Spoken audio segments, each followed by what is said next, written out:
వార్త 6వ అధ్యాయము 31-34 చదువు. కాబట్టి ఏమి తిందుము, ఏమి త్రాగుదుము, ఏమి ధరించుకుందుము అని చింతింపకుడి. అన్యజనులు వీటన్నిటిని విషయమై విచారింతురు.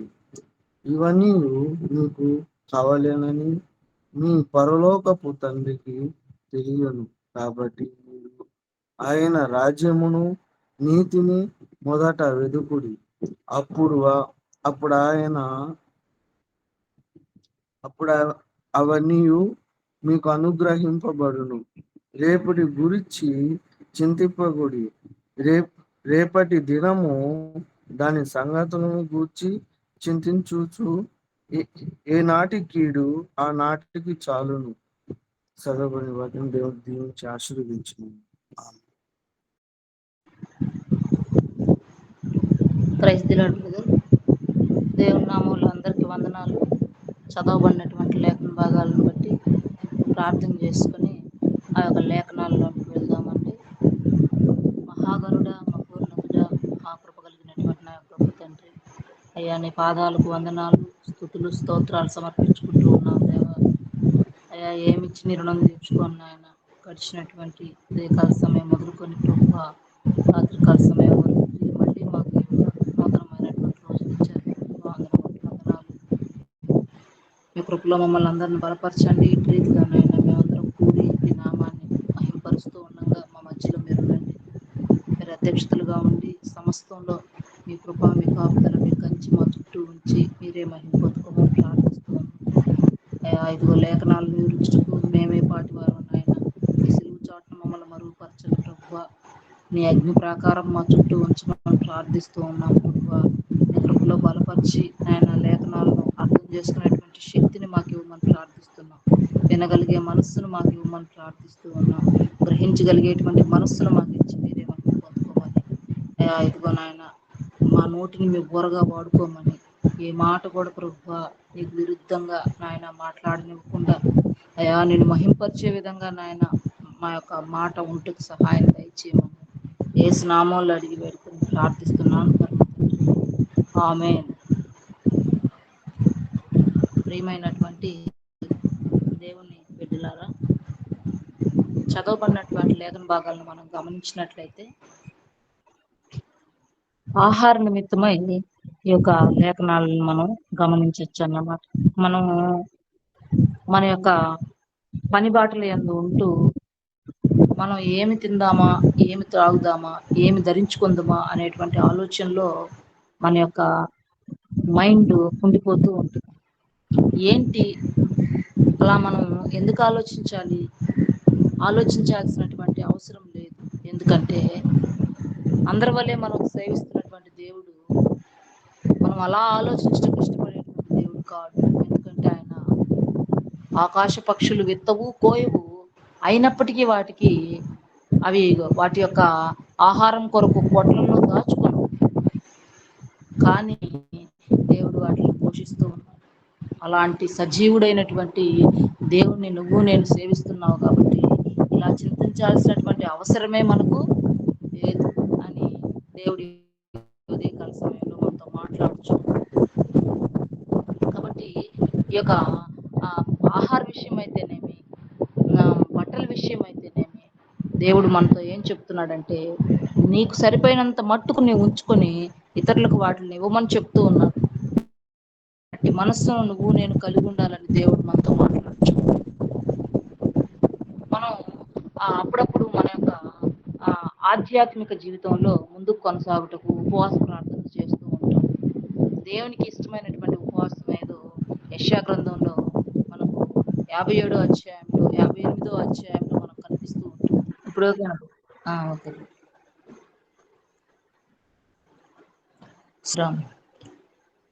మన యొక్క ఆధ్యాత్మిక జీవితంలో మనం ముందుకు కొనసాగే ముందు మనం ఎప్పుడు కూడా ఏం చేయాలంటే ఉపవాస ప్రార్థనలో ఉంటూ ఉంటాం.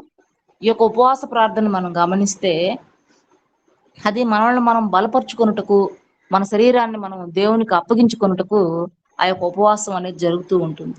కానీ నిజమైనటువంటి ఉపవాసం ఏదని దేవుడు అంటున్నాడంటే, ఆకలితో ఉన్న వారికి ఆహారం పెట్టుట, వస్త్రహీనులకు వస్త్రాన్ని ఇచ్చుట, ఇలా పేదవారిని కనికరించుట, ఇవన్నీ కూడా నిజమైన ఉపవాసంగా దేవుడు మనతో మాట్లాడుచు ఉన్నాడు. ప్రియ దేవుని బిడ్డ, మనకు కలిగి ఉన్న దానిలో ఇతరులకు మనము ఇచ్చితే ఉపవాసంగా మనకు దేవుడు మనతో మాట్లాడుచు ఉన్నాడు. మన గృహం దగ్గరకు వచ్చి మనల్ని అడిగిన వారికి మనం మన దగ్గర ఉన్నంతలో దాన్ని మనం వారికి ఇచ్చినట్లయితే అది మనము దేవునికి ఇచ్చినట్లుగా దేవుడు భావిస్తూ ఉన్నాడు. ప్రియ దేవుని బిడ్డ, ఇట్లాంటి జీవితం కలిగినటువంటి ఒక కుటుంబాన్ని మీ యొక్క ఆ మనం చర్చిస్తూ ఉన్నటువంటి అంశంలోని తీసుకొని వద్దాం.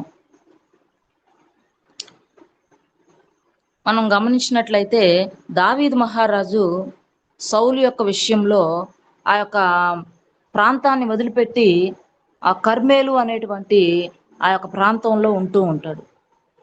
ఆ ప్రాంతంలో ఉన్నప్పుడు ఆ ప్రాంతానికి దగ్గరగా ఉన్నటువంటి ఒక వ్యక్తిని మనం గమనిద్దాం. ఆ వ్యక్తి పేరు నాబాలు. ఆయన యొక్క భార్య పేరు అబీగయీలు. వీరి యొక్క జీవిత చరిత్రను మనం గమనించినట్లయితే ఇక్కడ ఒక విషయాన్ని మనం గమనించవచ్చు. ఏంటి అంటే, ఆహార విషయమై ఈ యొక్క భాగంలో మనం ఆయన సమస్తాన్ని కోల్పోయినట్లు, తన యొక్క మరణాన్ని కొని తెచ్చుకున్నట్లుగా మనము ఈ యొక్క లేఖన భాగాల్లో గమనిస్తాం. ఆ వ్యక్తి పేరు నాబాలు. మొదటి సమూయేలు గ్రంథంలో మనం ఆయన్ని గమనించవచ్చు. మొదటి సమూయేలు గ్రంథము 25వ అధ్యాయంలో నాబాలు ఉంటాడు. ఈ యొక్క నాబాలను మనం గమనిస్తే ఆయన గుణాలను లేదా ఆయన యొక్క లక్షణాలను ఈ విధంగా వివరిస్తూ ఉన్నాడు. ఆయన ఎవడు అంటే, ఒక ఎక్కువ ఆస్తిపరుడు అన్నమాట. మంచి ఆస్తి కలిగినటువంటి వ్యక్తి. ఆయన ఈ ఆస్తి కలిగినటువంటి వ్యక్తిని మనం గమనిస్తే ఈయన బహు భాగ్యవంతుడంట. ఎందుకంటే అతనికి చాలా గొర్రెలు, మేకలు ఎన్నో అతనికి ఉన్నాయన్నమాట. కానీ ఇతను మనం గమనిస్తే ఇతను మంచి వ్యక్తి కాదు. ఎందుకంటే ఆ పేరులోనే, నాబాలు అనేటువంటి పేరులోనే మోటువాడు అనేటువంటి అర్థం. కాబట్టి ఆయన పేరులోనే ఆ యొక్క అర్థం వచ్చే విధంగా ఉందన్నమాట. అంతేకాకుండా ఇతను దుర్మార్గుడు. కాబట్టి ఎందుకంటే ఇతను కాలేబు సంతతికి చెందినటువంటి వ్యక్తి అన్నమాట. కాబట్టి మోటివాడు, అలాగే దుర్మార్గుడై ఉన్నాడు. ఏం జరుగుతుందంటే ఇక్కడ ఒక రోజు ఆ యొక్క నాబాలు తన యొక్క పనివారికి అందరికీ, అంతేకాకుండా ఆ ప్రాంతంలో ఉన్నటువంటి వ్యక్తులందరికీ ఒక విందుని చేస్తూ ఉన్నాడు. విందు చేస్తూ ఉన్నప్పుడు దావీదు మహారాజు సౌలు విషయంలో కొంచెం ఆ మనస్తాపానికి గురయ్యి ఆ యొక్క కర్మేలు ప్రాంతానికి వచ్చేసి ఆ యొక్క అడవి ప్రాంతంలో అక్కడ తన యొక్క సైన్యంతో మొత్తం 600 మంది సైన్యంతో అక్కడ ఉంటూ ఉంటాడన్నమాట. ఆ సైన్యంతో అక్కడ ఉంటూ వారికి ఆహారం కొరకు ఎదురు చూస్తూ ఉంటారు. ఆ రోజు ఆహారం కొరకు నాబాలు విందు చేస్తున్నాడు అనే విషయాన్ని గ్రహించి తన యొక్క పనివారిని నాబాలు దగ్గరకు పంపిస్తాడు. పంపించి మీరు ఆ ప్రాంతానికి వెళ్ళి నా మీద చెప్పండి, నా పేరు చెప్పండి, నాబాలుకి కొంత ఆహారం మనకు అక్కడ దొరుకుతుందని ఆశించి పనివారిని అక్కడికి పంపిస్తాడు. కానీ దావీదు ఎవరు? ఒక గొర్రెల కాపరి. దావీదు ఎందుకు నాబాలుకు తెలుసుంటాడు చెప్పండి? దావీదు ఎందుకు నాబాలుకి తెలుస్తాడు అంటే, మనం ముందు గ్రంథాలను గమనించినట్లయితే ఫిలిస్తీయుడిని దావీదు మహారాజు తన యొక్క వడిసెలతో ఆయన చంపినట్లుగా, అంత ఆజానుబాహుడైనటువంటి వ్యక్తిని చంపి ఆనాడే దావీదుకి మంచి పేరు వచ్చినది. దావీదు అందరికీ తెలిసినటువంటి వ్యక్తి అన్నమాట. కాబట్టి ఆ యొక్క విముక్తిని కలిగించినటువంటి, బానిస విముక్తిని కలిగించినటువంటి వ్యక్తి దావీదు. అందువల్లనే దావీదు అందరికి తెలుసుంటాడు. కాబట్టి నాబాలుకి కూడా తెలిసి ఉండాలి. కానీ నాబాలు మోటువాడు, అంతేకాకుండా దుర్మార్గుడు కనుక ఈ విషయాలు ఏమి గ్రహించలేనటువంటి వ్యక్తిగా మనం నాబాలును గమనిస్తాం. కాబట్టి దావీదు ఆ ఉద్దేశాన్ని గ్రహించి తన పనివారిని అక్కడ పంపించినప్పుడు దావీదేం ఆయన్ని దౌర్జన్యంతో ఆహారం అడగలేదు, లేదా ఆ అసమయంలో వెళ్ళి ఆహారాన్ని అడగలేదు. అది సమయమే, శుభ సమయమే, ఆయన ఫంక్షన్ చేస్తూ ఉన్నాడు కాబట్టి వెళ్ళి ఆహారాన్ని అడుగుతూ ఉన్నాడు. నీకు ఇష్టం వచ్చినంత ఇవ్వమనే అడుగుతున్నాడు. కాబట్టి నీకెంత ఇష్టం వస్తుందో, నీకు ఎంత ఇవ్వాలనిపిస్తుందో అంత మట్టుకే ఇవ్వమని ఆ యొక్క దావీదు పనివారితో చెప్పి పంపిస్తాడన్నమాట. కానీ పనివారు వెళ్ళి ఆయన అడిగినప్పుడు ఆ యొక్క నాబాలును మనం గమనిస్తే, నాబాలు అసలు ఏం చెప్తున్నాడంటే 25వ అధ్యాయము 10వ వచనంలో ఇలాగును మాట్లాడుతూ ఉన్నాడు. నాబాలు ఏం మాట్లాడుతున్నాడంటే, అసలు దావీదెవడు, యెషయి కుమారుడెవడు, తమ యజమానులను విడిచి పారిపోయిన దాసులు ఇప్పుడు అనేకులున్నారు. చూసారా ప్రియ దేవుని బిడ్డ, ఈయన గ్రహింపలేనటువంటి వ్యక్తి, మోటువాడు, దుర్మార్గుడు. ఆయన చెప్పినటువంటి ఆ యొక్క గుణగణాలు, ఆ లక్షణాలు సరిపోతూ ఉన్నాయి ఆయన మాట్లాడేటువంటి విధానాన్ని బట్టి. కాబట్టి ఆ ఫిలిస్తీయుని చంపినటువంటి వ్యక్తిని మర్చిపోయాడు. కాబట్టి ఆయన ఎవరు, అసలు ఎంతో మంది యజమానులను విడిచిపెట్టి పారిపోయినటువంటి వ్యక్తులు ఎంతో మంది ఉంటారు, వాళ్ళల్లో ఈయన కూడా ఒకడు అని చెప్పేసి అందరితో కలిపి దావీదుని అవమానించి మాట్లాడుతూ ఉన్నట్లుగా మనము ఇక్కడ గమనిస్తూ ఉన్నాం. ప్రియా దేవుని బిడ్డ, తనకున్నటువంటి దానిలోంచి ఇతరులకు ఇవ్వడంలో నాబాలును మనం గమనిస్తే చాలా దుర్మార్గుడుగా ఉంటూ ఉన్నాడు. తిని త్రాగుతూ ఎంతో కాలక్షేపం చేస్తున్నటువంటి వ్యక్తిగా మనం నాబాలుని గమనించవచ్చు అన్నమాట. కాబట్టి ఈ విషయాలన్నీ తీసుకువెళ్ళి ఇలా మాట్లాడుతూ ఉన్నాడు నాబాలు అని వచ్చినటువంటి పనివారందరూ వెళ్ళి మళ్ళీ దావీదుకి చెప్పడాన్ని మనము ఈ యొక్క లేఖనాల్లో గమనిస్తూ ఉంటున్నాం. కానీ నాబాలు దగ్గర ఉన్నటువంటి వారి యొక్క గొర్రెల కాపరుల్లో ఒకడు ఏం చేస్తాడంటే, అందరికీ తెలుసు వారు దావీదు మనుషులని తెలుసు. ఎందుకంటే నాబాలు యొక్క పనివారు వారి యొక్క గొర్రెలను మేకలను తీసుకువెళ్ళి కర్మేలు పర్వతం దగ్గర ఆ యొక్క ప్రాంతాల్లో వారు మేపుతూ ఉన్నప్పుడు అనేక మార్లు ఎన్నో సింహాలు, పులులు ఆ ప్రాంతానికి వచ్చి వారి యొక్క గొర్రెలను మేకల మీదకి వచ్చినప్పుడు మన యొక్క దావీదు పనివారే వారిని కాపాడారు. నాబాలు యొక్క ఆ యొక్క ఆస్తినంతటిని కూడా కాయడంలో వారి పనివారు ఎంతైతే చేశారో అదే విధంగా కర్మేలులో ఇవి అక్కడికి వెళ్ళి మేతకు వెళ్ళినప్పుడు దావీదు యొక్క మనుషులు కూడా అలాగే హెల్ప్ చేశారు, సహాయపడ్డారు. కానీ ఆ విషయాన్ని వారు మర్చిపోయారన్నమాట. ఆ పనివారందరూ మర్చిపోయారు. ఎవ్వరు కూడా సాహసించి, అవును మనకు ఆ ప్రాంతంలో మనం ఈ యొక్క మేకలను గొర్రెలను మేపుతున్నటువంటి సమయంలో దావీదు యొక్క మనుషులు మనకు సహాయపడ్డారు అనేటువంటి విషయాన్ని వారు చెప్పలేకపోయారన్నమాట. ఇలా ఉంటూ ఉండగా వారిలో ఒకరు చెప్పడానికి ప్రయత్నిస్తున్నారు కానీ భయపడుతూ ఉన్నారన్నమాట. ఇంత లోపల ఏం జరుగుతుందంటే, దావీదు మహారాజు దగ్గరికి వెళ్ళినటువంటి పనివారు విషయాలన్నిటిని చెప్పడం వల్ల దావీదుకి కోపం వచ్చి తన దగ్గర ఉన్నటువంటి సైన్యాన్ని అంతా కూడా తీసుకొని ఒక 200 మందిని అక్కడ ఉంచి మిగిలినటువంటి 400 మందిని వెంట పెట్టుకొని ఆ యొక్క నాబాలు ఉన్నటువంటి ప్రాంతానికి వచ్చి వారిలో ఒక్కరు కూడా ఉండకుండా హతం చేయాలని నిర్ణయం తీసుకున్నాడు. ఆ నిర్ణయంతో అక్కడి నుంచి బయలుదేరుతూ ఉన్నప్పుడు ఆ విషయం గ్రహించినటువంటి ఒక వ్యక్తి, నాబాలు పనివారిలో ఒక వ్యక్తి ఖచ్చితంగా దావీదు మన మీదకి ఇలా రాగలడు అనేటువంటి విషయాన్ని గ్రహించాడు. ఎందుకంటే ఆయనకు తెలుసు దావీదు వీరికి ఎలాంటి సహాయం చేస్తూ ఉన్నాడు, దావీదు మనుషులు ఏ విధంగా సహాయపడ్డారో వీళ్ళకి తెలుసు. కాబట్టి వీళ్ళలో ఒక వ్యక్తి ఆ విషయాన్ని గమనించి వచ్చేటువంటి ఆపదను గమనించి వెంటనే నాబాలు భార్య అయినటువంటి అబీగయీలుకి చెప్తాడన్నమాట. అబీగయీలుకి చెప్పినప్పుడు అబీగయీల్ని మనం గమనిస్తే ఆమె ఎలాంటి వ్యక్తి అంటే, ఆమె గుణగణాలను కూడా మనకి ఇక్కడ దేవుడు మనతో మాట్లాడుతూ ఉన్నాడు. ఆమె ఎలాంటి స్త్రీ అంటే సుబుద్ధి కలిగినటువంటి స్త్రీ అనేసి ఆమెను గురించి దేవుడు మనతో మాట్లాడుతూ ఉన్నాడు. ఇక్కడ లేఖనాల్లో మనకు రాయబడి ఉన్నాయన్నమాట. కాబట్టి ఆమె ఎలాంటి వ్యక్తి అంటే సుబుద్ధి కలిగినటువంటి వ్యక్తి. వెంటనే ఆ విషయాలు ఆ పనివారి ద్వారా విన్నప్పుడు ఆమె ఎంతో భయపడుతూ ఆ క్షమాపణ కోరుటకు ముందుగా ఆమె ఏం చేస్తుందంటే వారికి కావాల్సినటువంటి ఆహారాన్ని సిద్ధపాటు చేసి గాడిదల మీద వేసి ఆమె కూడా ఒక దాన్ని వెక్కి, ఒక గార్ధబొమ్మను వెక్కి ఆ ప్రాంతానికి వెళ్తుందన్నమాట.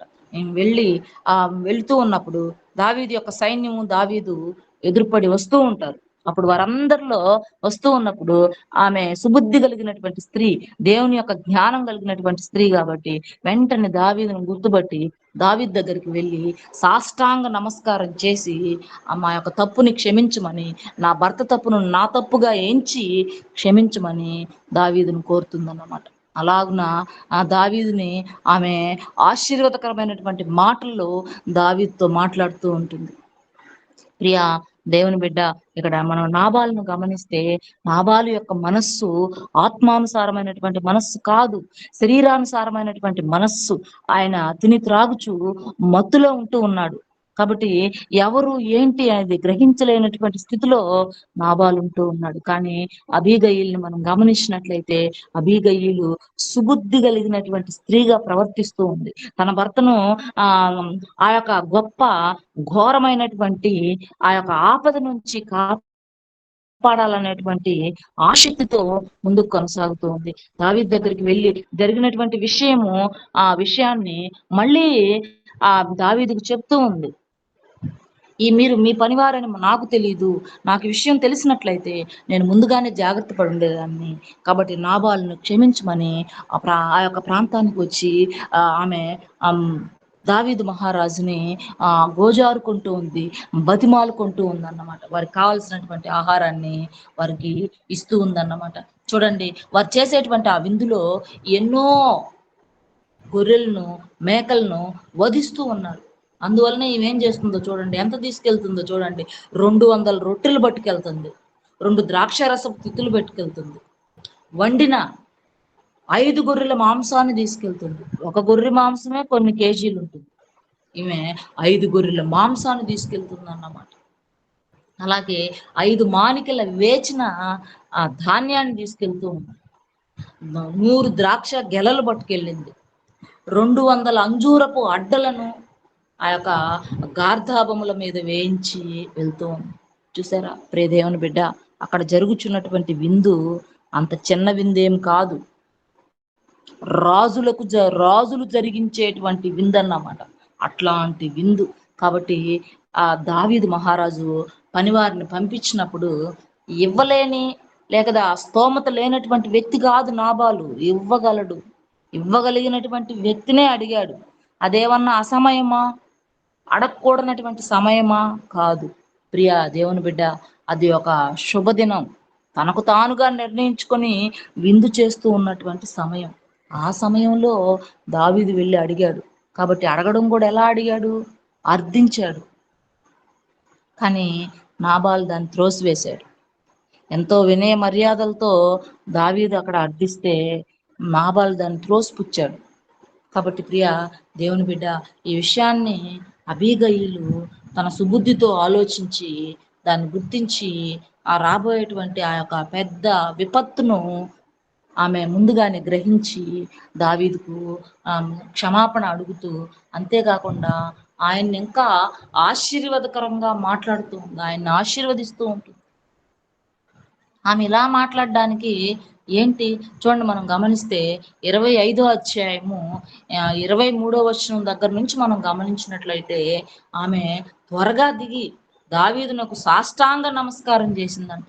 ఆయన పాదాలు పట్టుకొని ఈ విధంగా మాట్లాడుతూ ఉంది, నీ దాసురాలునైన నన్ను దయచేసి మాట్లాడినండి, నీ దాసురాలునైనా నేను చెప్పు మాటలను ఆలకించమని దావీదుతో బతిమాలుకుంటుంది, ప్రాధేయపడుతూ ఉంది. కాబట్టి ఈ నాబాలు దుష్టుడు, ఈ నాబాలను మీరు లక్ష్య పెట్టద్దు. ఆయన పేరులోనే ఉంది కదా, ఆయన మోటువాడని, దయతో మన్నించమని దావీద్ మహారాజుని అడుగుతూ ఉందన్నమాట.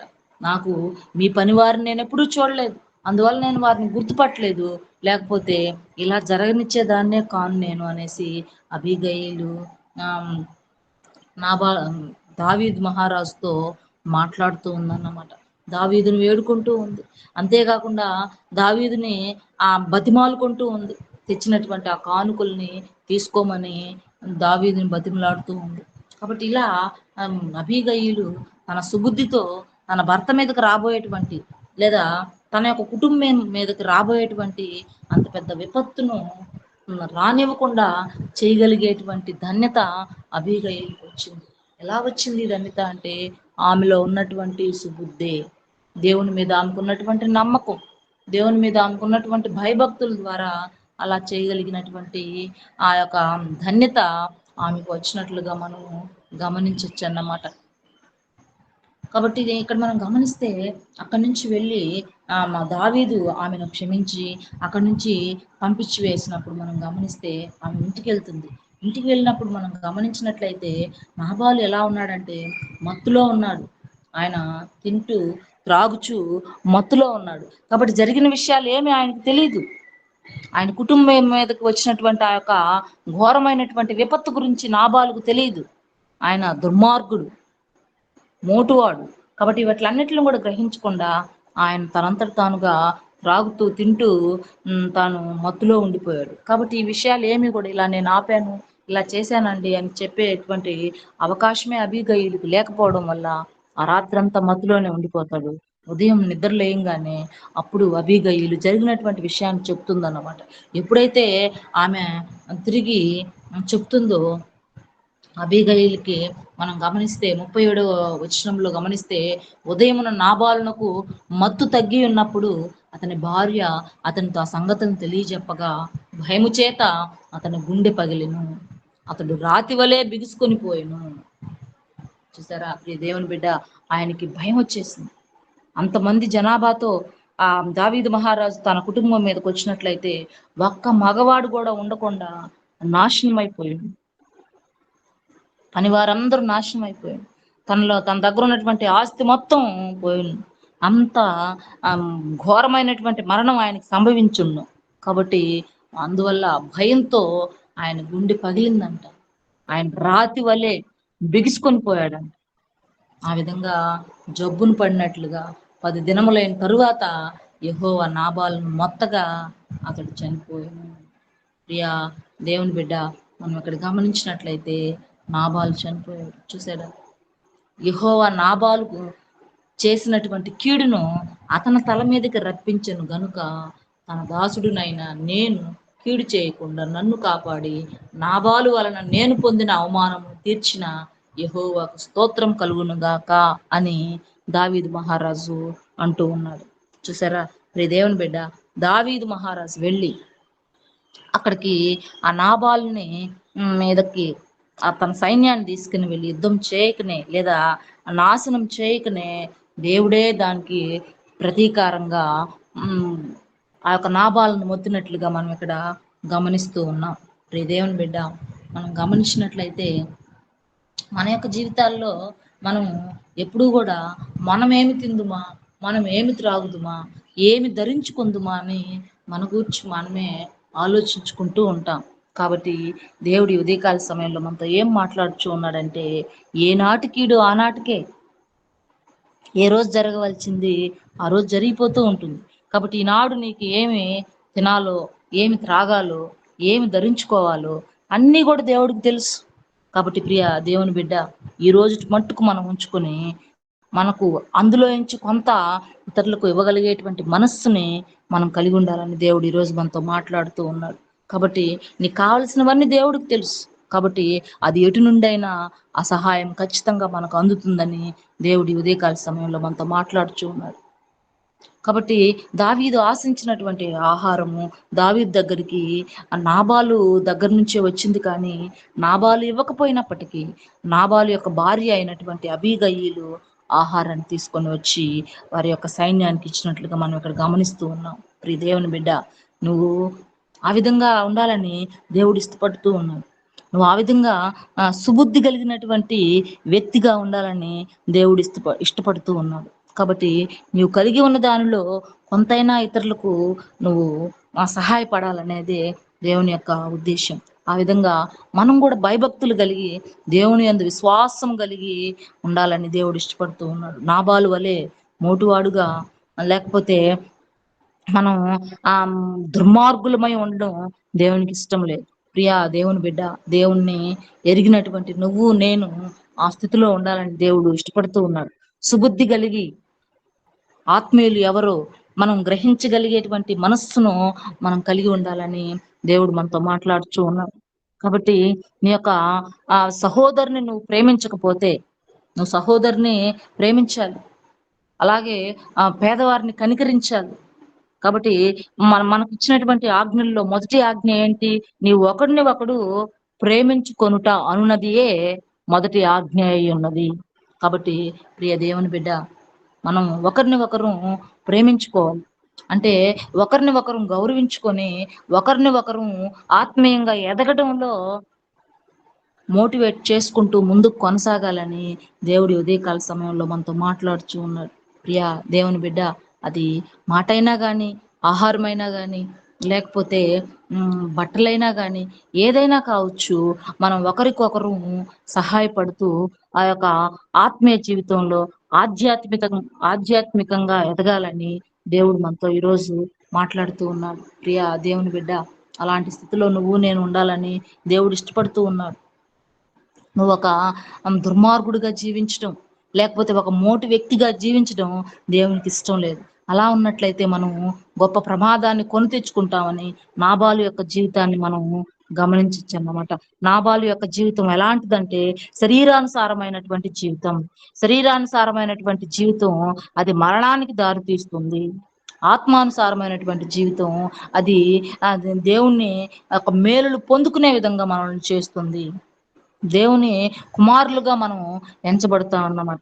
ఆకలి దప్పులతో ఉన్న వారందరూ కూడా ధన్యులు, వారు తృప్తి పరచబడుదురు అని దేవుడు మనతో మాట్లాడుతూ ఉన్నాడు. కాబట్టి మనం ఖచ్చితంగా మనం కలిగి ఉన్నటువంటి ఆకలి, మనం కలిగి ఉన్నటువంటి దప్పికలు ఖచ్చితంగా మనకు తీర్చి మనం తృప్తిపరిచేటువంటి దేవుడు మన దేవుడు. కనుక మన యొక్క ఆకలి ఎలాంటిదై ఉండాలి, మన దప్పిక ఎలాంటిదై ఉండాలి అంటే, ఎవరైతే తెలియనటువంటి స్థితిలో ఉంటూ ఉన్నారో, ఎవరైతే దేవుని ఎరగనటువంటి స్థితిలో ఉండారో, అట్టి వారిని మనం నడిపించేటువంటి స్థితిలో మనం ఉండాలని దేవుడు ఉదయకాల సమయంలో మాట్లాడుచూ ఉన్నాడు. అలాంటి ఆకలిని, అలాంటి దప్పికను మనము కలిగి ఉన్నట్లయితే వారు ఆశీర్వదించబడతారు. అంతేకాకుండా మన ఆకలి దప్పులు ఆత్మీయపరమైనటువంటి ఆకలి దప్పికలు తీరుతాయి. అంతేకాకుండా శరీరానుసారమైనటువంటి ఆకలి దప్పులు కూడా అవి తీర్చబడతాయి అని దేవుడి ఉదయకాల సమయంలో మనతో మాట్లాడుచూ ఉన్నాడు. ప్రియ దేవుని బిడ్డ, నువ్వు నేను అలాగ నుండి దేవునికి ఇష్టమైనటువంటి బిడ్డలుగా జీవిద్దాం. మనం వెళ్తున్నటువంటి వివిధ ప్రాంతాల్లో మనకన్నా ముందుగా దేవుడు అక్కడ దర్శించి అనేకులు మన దేవుని వైపు త్రిప్పుకునేలాగున దేవుడు మనకు మంచి అలాంటి స్థితిని మనకు కలిగించాలని, వారు దేవుని వైపు తిరగాలి అంటే నా జీవితంలో మనం దేవుణ్ణి కలిగి, సుబుద్ధిని కలిగి, లేదా మంచి ఆలోచనలు కలిగి మనం ముందుకు కొనసాగే విధంగా దేవుడు మనతో తోడై మనల్ని నడిపించాలని ఈ ఉదయకాల సమయంలో దేవుడు మనతో మాట్లాడుతూ ఉన్నాడు. కాబట్టి ప్రియ దేవుని బిడ్డ, మనం ఈ కమిటీలో ఉంటూ అనేకుల్ని దేవుని వైపు త్రిప్పేటువంటి సుబుద్ధి కలిగి మనం ముందుకు కొనసాగాలని, మన యొక్క ప్రార్థనలు అలాగును మనల్ని ముందుకు నడిపించాలని ఈ ఉదయకాల సమయంలో దేవుడు మనతో మాట్లాడినటువంటి ఈ లేఖన భాగాలు మిక్కిలి వినికిడిలో ఆశీర్వదించబడును గాక. ఆమేన్. ప్రేమ నమ్మకం కలిగిన మా ప్రియ పరలోకపు తండ్రి, ఉదయకాలంలో నీ యొక్క పాద సన్నిధానంలో మా యొక్క మోకాలు వంగి నిన్ను స్తుతించుటకు, నిన్ను కనపరచుటకు, నీ నామమును గొప్ప చేయుటకు మీరు మా మధ్య ఉంటూ మమ్మల్ని నడిపిస్తున్న రీతిని బట్టి వేళైన స్తోత్రం చెల్లిస్తూ ఉంటున్నాను. వేకువనే లేచి నిన్ను వెతుకుటకు, నీ యందు ఆనందించుటకు, దేవా తండ్రి నాయన నీ స్తుతించుటకు మాకు ఇచ్చిన గొప్ప సమయాన్ని బట్టి కూడా వెళ్ళలేని స్తోత్రం చెల్లిస్తూ ఉంటున్నాను. మరి ముఖ్యంగా తండ్రి, ఈ ఉదయకాల సన్నిధానంలో స్వరూపరాణి సిస్టరు యందు మీరుండి మీరు మాట్లాడిన మాట మా కొరకే అని మీ యొక్క పాద సన్నిధానంలో మొరపెడుచుకుంటున్నాం. నిజంగా తండ్రి, మేము ఒకప్పుడు నాబాలు వలె దేవా, నిన్ను దూషించేవారుగా దుర్మార్గమైన పరిస్థితిలో ఉంటున్న మమ్మల్ని క్రీస్తు యేసులో దేవా మేము పాపులమని గుర్తెరిగి మా యొక్క పాపంలో మీ యొక్క సిలువ చాటున మరుగుపరిచి నీవు నా సొత్తు అని పిలుచుకున్న మొదలు మీ యొక్క కృపలో మమ్మల్ని ఆశీర్వదిస్తూ దేవా తండ్రి నాయనాన్ని స్తుతించుటకు గణపరచుటకు మాకు ఇస్తుంటున్న గొప్ప సమయాన్ని బట్టి కూడా వెళ్ళలేని స్తుతులు స్తోత్రం చెల్లిస్తూ ఉంటున్నాం. నిజంగా తండ్రి, మీరు లేని వారం అయితే మేము ఈ యొక్క దినము చూడలేని పరిస్థితిలో ఉండేవారము.